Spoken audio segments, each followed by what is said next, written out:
This is a Maplesoft digital education podcast. Well, definitely, one of the reasons we've taken this step to spin off this company focused really on digital courseware and digital assessment is for that, is to pay a lot of attention to institutions like the U of W are, how they're using the platform, and how we can quickly iterate to understand what improvements are required and to implement those improvements in as close to real-time fashion as possible. So it is to focus on exactly these types of questions. Certainly when I learned that there would be a spin-off, it brings two thoughts to mind. One is always the anxiety of significant change, but the other is that Maplesoft had a dual purpose, the engineering side and the education side. So it's really positive to have a company now focused on the education side in a much more intensive way. Yeah, much more pure way. Like focus is a wonderful thing, and we do see this as very much a purpose-driven company, and its purpose being to find methods of improving STEM education. Like definitely digital is the mechanism, but really the goal is to find ways of improving, a term to be defined, like accessibility, effectiveness, digital education. Very much that would be the focus, and many people that are involved in the spin-off are very excited about making that into a reality and truly understanding what the potential is and how it can change over time. So as a heavily invested user, there's obviously a couple of questions. Yeah. One is, we're an early adopter. Mobius is a young product. Will there be more resources going into the software development side? There's substantially more resources going into a number of areas. First, the development side, just more features faster. Of course, there's never any bugs in the product. Right. And I have a bridge that I want to sell you. So we don't even have to talk about fixing problems. But yeah, more features faster. The other side is to have solid cloud performance levels, that the system simply is always available, without slowdown. So ensuring that there's more resources put into making it an operationally excellent experience. That should just be a given. And the other area too for us is to have more resources put into the support of content development. Supporting people like in your case, you have a large team developing content on their own, but potentially we can have more support of that activity.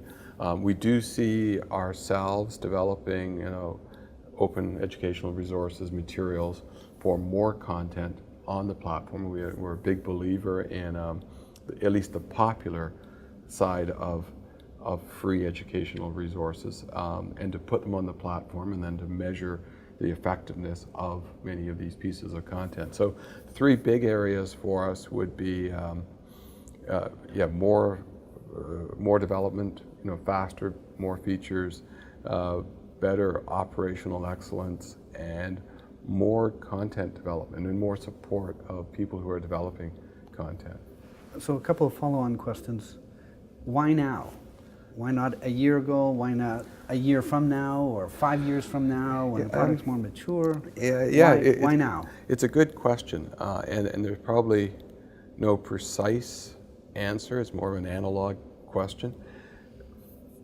A few years ago, when we would be selling this type of platform, as a courseware platform, we got a meaningful level of pushback. It was almost that there was resistance to, people don't even use the term online education, but having digital assets, many educators felt it was very important to have the storytelling, the narrative of a face-to-face to a large classroom without necessarily some of the digital support and measurement techniques. So it was almost as if the market wasn't ready. Like, we had the initial version of Maple TA over 10 years ago, and it was maybe a product slightly ahead of its time. Now, I would say everyone on the planet seems to have some level of interest in digital support of the educational process. Now, we're very focused on STEM because we feel that, you know, part of this is measurement. STEM, it lends itself to measurement very well. There's typically questions, there's typically answers, and you can judge some level of comprehension by how well those answers are answered, or our students respond to them. So everyone is interested in doing that. We've seen a large uptake, and it has required more resources. So as opposed to having it fight with resources for the other products of Maplesoft, this allows dedicated, first off, more resources, but probably equally important, a true focus on what it takes to make, you know, STEM digital education better, you know, as a mandate. So I think the focus is as important as the additional investment in additional people. Good. But that will bring the new company into direct competition with established incumbents, the publishers, for example. So either by assets created by the new digital education company or assets that are acquired or licensed by, there is competition, and as you said, everyone's interested. It's true. As you know, we work with many publishers. So on some level, they're our best partners, and we develop a lot of materials for them that live on the platform, and they use many of the aspects of it. And the publishers have, you know, generally, you know, a very long history, a lot of content that can be taken from the traditional, flat printed version and enhanced. You know, like, you can add interactivity, you can add inline questions, you can add, you know, randomly generated, automatically marked questions, so you can enhance that material. And we're fully supportive of that content or that method. But the issue that we're seeing in a lot of our customers is that they do approach digital material with a different mindset versus just adopting a static textbook for a course. They do want to use the data. They do want to use the analytics built into the platform. They see digital assets as something that you constantly iterate to make better, and that it can have a real effect on better student outcomes.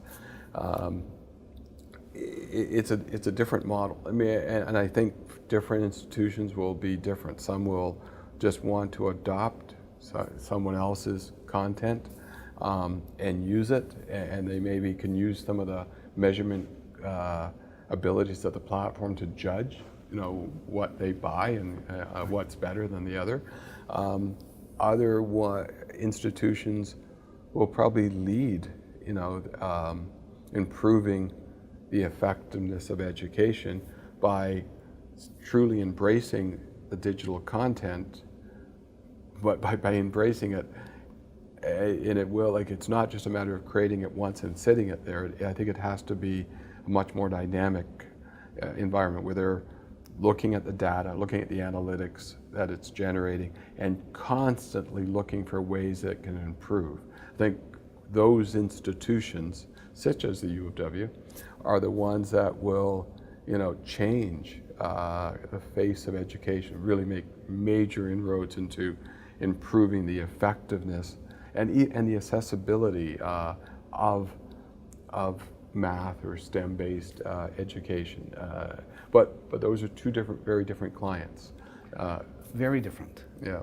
And so the new company is going to have to thread its way through the established partnerships that it would have with publishers and new players who, in some sense, can now enter the game much less expensively than the publishers who've been around for a long time and had to build buildings and people and editorial processes and production facilities. I think some of that, like they have a broad-based understanding of educational needs, but it will be an interesting future where that will be up against, we'll say, individual authors or contributors that can now have a different source of putting their material online or available to people. Like there's been quite a major increase in open educational resources. Actually, I'll turn it around. A question for you, because I don't know the answer. If you crystal balling 5 years from now, will online OER materials, will they be massively important to the educational process, or will publishers still dominate, or something else? So I don't know, and I think we're actually in a period where we're going to have big changes in the publishing world. I think enormous commitments to OER, different kinds of efforts, and it will probably shake out. My timeline is about 10 years because it will take that long for the commercially non-viable platforms and companies to not survive anymore.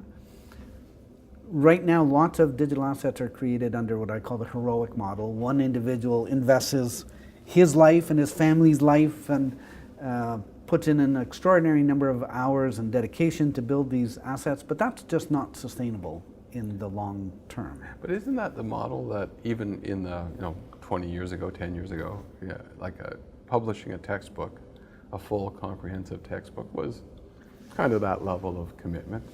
That's true, but a couple of differences. One, that was typically the author writing the prose, and the publishing house dealt with all of the other stuff around that effort. Layout, composition, formatting, review, production, distribution, sales. That's a pretty substantial add-on. So for that one individual, they could focus on the prose. In the digital world, it may be that they have to focus on more than the prose, authoring questions and the programming underlying those, the apps, the analytics. I do That's agree. Additional overhead. There's a shift, and the platform itself will hopefully make it easier for them to work in that environment. But I do agree that to do it today, you're doing more than just writing the exposition material. Like you are making it an interactive experience that you're constantly probably tinkering with for years at a time, based on feedback. But I think some of the tools are there to let individuals do it. The other part is that heroic effort in the publishing world, there are relatively few books published. We may think as a course coordinator or as an instructor that, wow, I've got this table full of books I have to sift through. Yeah. But it's a relatively small set. And so, in effect, that heroic effort is amortized over the number of users. It's less clear to me how that's going to shake out in the digital world, because I don't know if it will be so easily amortized, because there may in fact be a lot of digital assets produced on a lot of platforms in a lot of ways. And maybe. Is there an analogy to the music industry? There was at one, in our lifetime, gatekeepers that published, did all the extra work. That is virtually gone. Maybe not quite, but and yet there's not less music, there's more music available today than there was. Isn't that a viable analogy? So the question is, for me, as somebody who has been in that role of licensing the assets, is the way to find your way through the sea of new material that will be available. So the labels are gone, and if I'm a musician, I can post my work individually on iTunes. How is that excellent work found by a relatively large number of users? That's not so clear to me. No, it's found in different ways, for sure. I do think that some of the analytics and the measurement we just talked about will allow the best materials to bubble to the top. Now, I agree with you, and I think we talked a bit about we have to determine what it is. It's probably not just a number, right? You can't say, well, this is an 8, that's a 6. Right. It's more complicated than that. But I would hope that much of the usage analytics will allow the most interesting material to bubble to the top. I would say that would be the goal of the platform. Returning to the remark about OER and its relative positioning, so one of the concerns I have about OER is that heroic effort needed to produce it. Another would be commercial viability over time. So the assets are produced, they're not produced free. And even if OER often means free to people, it's not necessarily free. And if it were produced in something like Mobius, there's still license fees that have to be paid. So how is that material kept over time? Well, I could believe that some educational jurisdictions will take on that responsibility, and we're already seeing that in places like BC and some American states. And we're certainly seeing a drive towards students being informed in advance that certain courses will have OER materials, because the difference in pricing to them is substantial. And so I could see quite a mix of assets over time, but I think this is something that we'll just see play out over 10 years. And understand that I'm a capitalist at heart. I actually feel that the open free economy is the way to go, and that's something that would reward the substantial effort that you just talked about. To create high quality digital materials is actually tougher than writing, we'll say, a traditional textbook. I mean, I agree that you have much more of a support system, but to create, highly, graphical, visual materials, animations, interactivity, formative questions, even setting up systems so they can automatically generate randomized testing, summative testing. Like, all that is substantial effort. And I actually feel that if I was betting on the future would be more of like a self-publishing model, but for a profit and a return over time. I think that is the most sustainable system, versus, we'll say, the open source equivalent. I think the open source will have usage, but it has limitations too. I think we'll just see how this plays out. It's definitely open to debate. I think from a platform point of view, both types of materials, whether it's a for pay, for free, traditional non-modifiable publisher model, they all require the same support. It has to be first off, an excellent cloud-based solution that respects the regulations of, data protection, that will serve out the material. It has to be a platform that makes it easy to develop the material, so it's mobile friendly and accessible to people. It has to incorporate the level of measurement, analytics that we're going to experiment with over the next 5 years to, in fact, of all those things, I think the most important item is this education measured, that I would look at the history of education saying we've done a great job of capturing material, but we haven't done a great job of measuring the educational process. And when we talk about the effectiveness, I believe that measurement will lead to a more effective education process. So I think that's the key item that we're right on the start of right now. I could imagine that there'll be lots of pushback about the use of the word measure. When I think of, for example, in Ontario, the EQAO assessments, and let's just say they're not the most warmly received assessments. Definitely, as we touched on before, the institutional issues are going to be a challenge. Many industries, you take it for granted that what you do is measured. If you have a financial investor, you want to measure his results and measure his history. I think the reality in the long term, I'm not sure how long this long term is, that education will not be able to resist being measured when it can be measured. At this point in time, I'm just interested in determining how it can be measured effectively. I think if that was in place today, the institutional side of it that might resist this measurement can only hang on so long.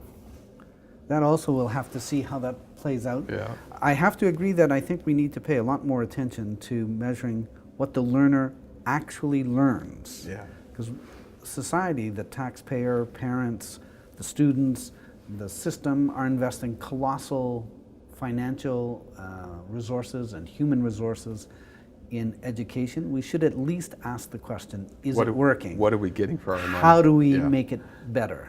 And it's independent of who pays for it. Like in some, like in Canada, we're somewhat shielded. There's between what we're paying for our kids to go to school. In other countries, that is more direct. So independent of who pays for it, you want to ensure that it's worthwhile from an educational point of view. And of course it can lead to many things, like even at a society level, having the ability of exposing people, we'll say, to STEM education where it is evidence-based and there is an answer. I think that's very applicable, or a good thing. If we can make that more accessible to a larger number of people, I think that's a very good thing for education in general, society at large. So my wife does not come from a science background, and she's a very keen gardener and is now learning about botany and the chemistry that takes place in plants. And one of her frustrations is that she should never have been able to drop science in high school. So when I think of better learning, some of it will mean not just how we learn this, how well we learn biochemistry, but making learning more accessible, more desirable to a larger group of people. In some cases, that will mean people who would otherwise have no interest in STEM subjects keeping an interest, in part because we can teach more effectively and in a less intimidating way. But it also means, I hope, that for those of us on the STEM side, that we'll pay more attention to poetry and drama, because there are lessons there that are not taught in calculus. Yeah, and hopefully it can lead to more, lifelong learning. If it is more accessible by people, there's more of a method of judging what is good and what is bad. I think one of the issues with learning after your education is done, like lifelong learning, is that today if you go out to the internet in a field that you're not familiar with, yes, you could easily be misled. Between what you might initially hit until you get to, we'll say, peer-reviewed, more scientific material, you could easily be misled. It'd be nice if there was sort of a measurement of effectiveness of materials that could be used in a lifelong learning process, but that's beyond. That speaks to the larger focus. issue about curation and access and, Yeah. and recognition of quality material, But it will, not just popular material. And I do come down to the this ability of measuring the effectiveness of digital assets in that learning process. And if you know that they're effective, you can use that measurement in a lot of ways. And I think we're just at the beginning of that. I think we are. And I look forward to the same conversation in 5 years when we look back and say, We're totally wrong. Well, thank you very much for your time. A pleasure as always.